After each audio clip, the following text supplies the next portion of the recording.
So, there's a question that's been floating around the RTS community for a while now. For over 2 decades, really. What will be the true successor to Total Annihilation? We've seen countless games try to take that throne, but the dream of a truly massive-scale RTS with a streaming economy has, for many, remained just that, a dream.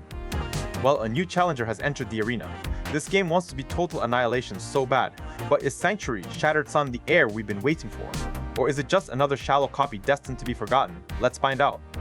Before we get into the gameplay, you need to understand the journey the community took, because it's genuinely wild. Back in 1997, Total Annihilation wasn't just another RTS, it was war on an absurd scale, with hundreds, sometimes thousands of units. It introduced the streaming economy, where you weren't just stockpiling resources, you were managing a constant flow of income and expenditure. It was a living thing, and if your income went negative, your entire war machine would grind to a halt. Its own creator, Chris Taylor, evolved that formula into Supreme Commander a decade later. Subcom blew the scale out even further with its strategic zoom, letting you pull the camera from a single unit all the way out to a view of the entire map. It gave us gargantuan experimental units and super weapons that left permanent scars on the battlefield. It was a game about macro strategy, not just frantic clicking. But since then, the genre has been quiet. Many have tried to capture that same lightning in a bottle, but it's a void that players have been desperate to fill. This is the successor problem. A long, patient wait for a game that understands not just the mechanics, but the spirit of these classics. And that brings us to Sanctuary, Shattered Sun. Developed by Enhearten Media, this game doesn't just tip its hat to the classics, it builds its entire identity around succeeding them. The marketing, the mechanics, the sheer ambition, it's all laser focused on being the next Supreme Commander. The game is set on what they call a Dyson Sphere, a megastructure now ravaged by endless war. The promise is for battles across massive maps with a staggeringly high unit count, goals that have been part of their pitch for years. And this isn't some new, out-of-nowhere project. Enhearten Media ran a Kickstarter campaign back in 2023 that hit its funding goal in just a couple of hours, proving just how starved this community is. Now, in July 2026, the developers have dropped a free pre-alpha demo on Steam, giving us our first real taste of the action. This is our chance to see if the promises hold up. It's a pre-alpha build, so we have to manage our expectations. This isn't a finished product, but it is a statement of intent. The question is, does the demo deliver a worthy first impression? So, let's start by judging the demo on its own merits. The free demo on Steam contains a few single-player scenarios, including a scripted mission and some training simulations to get you acquainted. The moment you load in, the game's ambition is front and center. First, the gameplay feel. Moving your commander, laying out your first factories, and watching your initial scouts roll out feels familiar, in a good way. The controls are mostly intuitive for anyone with RTS experience. Now, an important asterisk. Some of the camera controls can feel a bit rough around the edges. It's functional, but it lacks the buttery smoothness of a polished, final product, which is a common pain point in early access builds. Performance is one of the biggest questions for a game of this scale, and here, the results are surprisingly positive. Even on a pre-alpha build that is explicitly not optimized, the game handles hundreds of units clashing on screen with impressive stability. Seeing thousands of physically simulated projectiles fill the air is a sight to behold, and something that even modern RTS games often shy away from. However, the pre-alpha tag is important. You can feel the game is still under construction. While the core mechanics are in place, some features are clearly placeholders. For example, units currently lack secondary reactions to damage. No sparks, no smoke, no visible performance degradation as they take hits, which can make the combat feel slightly less impactful than it could be.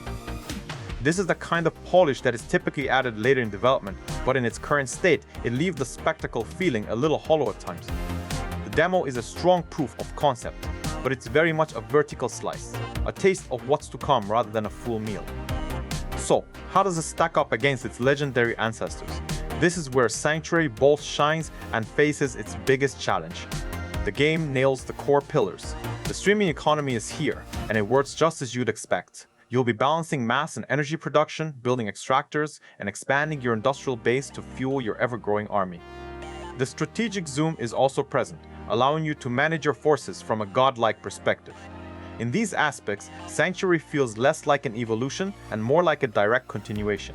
It doesn't reinvent the wheel, it just puts a new set of tires on a classic design. Where it tries to innovate is in its planned map-shattering mechanics. This is the game's big headline feature. The concept is that super weapons in Sanctuary won't just destroy units, they will alter the terrain itself. Promotional material has showcased the ability to freeze entire oceans, creating new land bridges for your armies to pour across. It's a fantastic strategic concept that forces you to rethink map control. This is a genuine evolution of the formula, but it's important to note that this is a promised feature, and its full implementation in the public demo is still a work in progress. The game also plans to feature distinct factions, with concepts like the Earth Defense Alliance, the Chosen, and the Guard mentioned, but as with any game this early, those details are still taking shape. The biggest risk for Sanctuary is that, in its quest to be a faithful successor, it sometimes feels more like a recreation than an evolution. Many of the unit designs and combat roles will feel immediately familiar to Supreme Commander veterans. While this is great for nostalgia, it raises the question of whether the game has enough of its own identity. Is it simply Supreme Commander 2.5, or is it something truly new? The map-altering mechanics suggest it has the potential to be the latter, but the core gameplay loop, for now, hews very closely to the source material. After spending time with the pre-alpha demo, it's clear that Sanctuary: Shattered Sun is far from a shallow copy. This isn't a cheap cash-in on nostalgia. It's a game being built by a team that deeply understands and respects the legacy of Total Annihilation and Supreme Commander. The core design is solid, the scale is immense, and the performance is surprisingly robust for such an early build. However, it is also a game with a long road ahead. The developer's own roadmap has shifted over time, with earlier targets for early access and a full release now looking more like long-term goals. The current demo is a promise, not a finished product. The controls need refinement, the combat needs more visceral feedback, and the game needs to continue building its own identity beyond its inspirations. So, is this the one? Is Sanctuary: Shattered Sun the worthy successor we've been waiting for? The answer is a hopeful maybe. It has all the right ingredients. The ambition is there, the core mechanics are faithfully implemented, and the new ideas like freezing oceans are genuinely exciting. It has the potential to be everything fans of the genre have been dreaming of. But potential doesn't win wars. Execution does. The coming year of development will be critical. The team at Enhearten Media needs to polish the rough edges and prove that their new ideas can create a truly unique strategic experience. This game doesn't just want to be Total Annihilation. It has the chance to actually stand on its shoulders. It's not the successor yet, but for the first time in a long time, it feels like we finally have a legitimate heir to the throne in sight. The journey for Sanctuary: Shattered Sun is just beginning, and it's one we'll be watching closely. What are your thoughts? Did you play the demo? Do you think it has what it takes to succeed a legend? Let me know down in the comments. And if you want to stay updated on the next generation of RTS games, be sure to subscribe and hit the bell icon so you don't miss our future coverage. Thanks for watching.